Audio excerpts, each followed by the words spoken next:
And welcome back to the Michael Cohen Show on our continued journey to 500,000 subscribers. So do me a favor, hit subscribe, watch, comment. I want to hear your comments and share with your friends because the chaos, it just doesn't stop. I mean, I say this all the time. If you are an avid viewer of this show, you'll understand the chaos. It's not stopping. And we're only, 8 days into the presidency? So yesterday, Trump decides that he's going to sign an executive order. Yeah, an executive order, another one. And this executive order places blame on President Joe Biden and DEI for the plane crash. No, seriously. He's signing an executive order to place blame on Biden and DEI for the plane crash. So it has been said, so it shall be done. Here's the clip. Sir, thank you. Second, for your signature, we have a presidential memorandum titled Immediate Assessment of Aviation Safety. In light of the damage done to aviation safety by the Biden administration's DEI and woke policies, what this presidential memorandum orders is for your Secretary of Transportation and FAA administrator, in this case, acting FAA administrator, to basically ensure that we are actively undoing all of that damage, that we are assessing how much damage was done, and that we're ensuring that people hired within the FAA, in keeping with your memorandum of January 21st, are only the most outstanding, capable people for the jobs that they're being hired into. In other words, competence. Yes, sir. Elevating competence over everything. That's a big one. It's another big one. It's really big. It's really important. I mean, you're talking about families aren't even beginning the grieving process of this tragedy.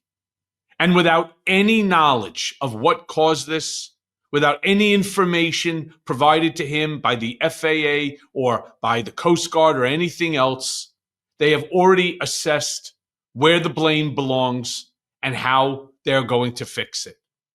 It's fantastic. Reporters were there watching Trump look over the EO and asked him if he was planning to go to the crash site himself. Play the clip. Families of the victims of the plane crash. I don't want to comment on that. Do you have a plan to go visit the site or meet with any of the I have a first plan responders? to visit, not the site, because you tell me, what's the site? The water? Or to meet with Want the me to go first swimming? responders down there? I don't have a plan to do that, but I will be meeting with some people that were very badly hurt with their family member, obviously, but I'll be meeting with some of the families, yeah. Today, I mean, you realize that it's less than 10 minutes away from the White House, especially considering that they shut all the roads down. He could be there in 10 minutes. Wouldn't be the worst thing in the world to show that the President of the United States is on top of this, just to make an appearance, just to say thank you to the first responders that are right now neck high in the Potomac River, which is frigid. I'll tell you what else that Trump did yesterday. He also appointed an acting head of the FAA. You're not going to believe who he appointed. Play the clip.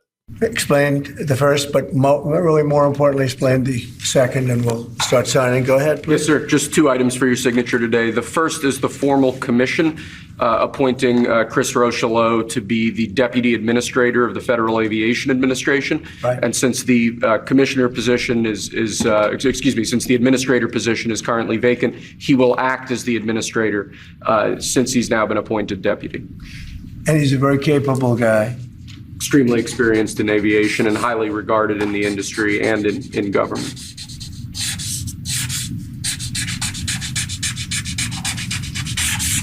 Okay.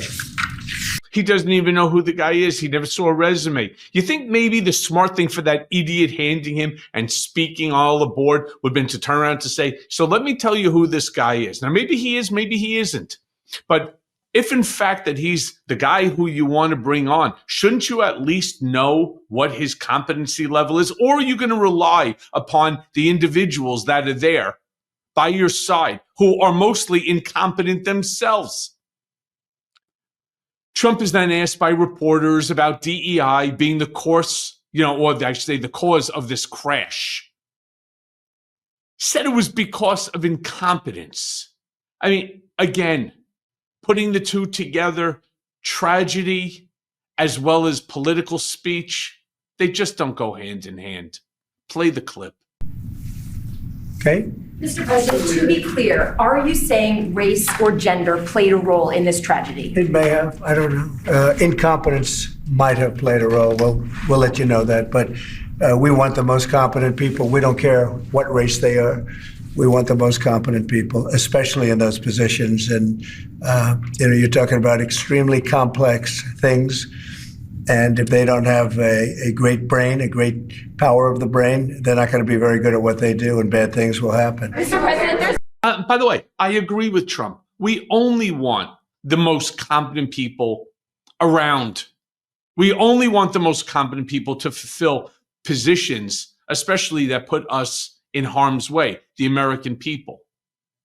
You think that that's what you're doing with the nominees? You think that simply just by holding up your signature on a piece of paper? How do you know that the people right now at the FAA are not competent? You think that every single person there at the FAA is incompetent? Every single one of them is a DEI hire? What if they are DEI hires, but they're more than competent? And I'm glad that he said that he doesn't care if it's male, female, black, white, brown, doesn't make a difference, race, gender. I'm happy about that, if that's really the truth. And he was then asked about the shortage of staff at the control tower at DCA. Remember, this is his administration. He owns this crash. Play the clip. Was there a shortage of staff at the control tower at DCA last night you're aware of? Well, that's part of competence right there. They shouldn't have that happen. Right there is what I'm talking about. Competence would be you're not going to have a shortage. But if you had the right people, you wouldn't need as many people either. Do you know if there was a shortage last night or not? I don't know. No, I don't know. You're telling me something. Well, let me tell you something. There was one person dealing with the plane and the helicopter. Now, that's acceptable, but easier and better would have been if it was two. So now you have the answer. You know, the press, while they're there, of course, they're going to take the opportunity to ask other questions outside of the signing of these executive orders, these EOs. And so they asked Trump about Egypt and Jordan not wanting to take in displaced people from Gaza. Play the clip. Egypt's president and the King of Jordan have both said that they won't take in displaced people from Gaza like you suggested. Is there anything you can do to make them do that? I mean, tariffs against those countries, for example? They will do it. They will do it. What makes you say that? They're going to do it. Okay? We do a lot for them, and they're going to do it. Mr. President, you've offered. Okay, I can tell you firsthand experience, a very dear friend of mine who actually lives in the country of Jordan, talked to me about what had happened many years ago when they had Palestinians in Jordan, which he says almost destroyed the country. All right. I like the fact that Trump is so certain that the King of Jordan actually is going to do it for whatever the reason that he knows. Obviously, he knows more than I. Hell, he's the president of the United States. He's also then asked a question. He spoke about birthright citizenship. Play that clip. 5 votes on a Supreme Court. What position? Birthright citizenship. I think so, yeah. Look, birthright citizenship was, if you look back when this was passed and made, that was meant for the children of slaves. This was not meant for the whole world to come in and pile into the United States of America, everybody coming in and totally unqualified people with perhaps unqualified children. This wasn't meant for that. This was meant, when it was originally done, for the children of slaves. And that was. By the way, when I was born, my father wasn't a citizen of this country. My mom was, but not my dad.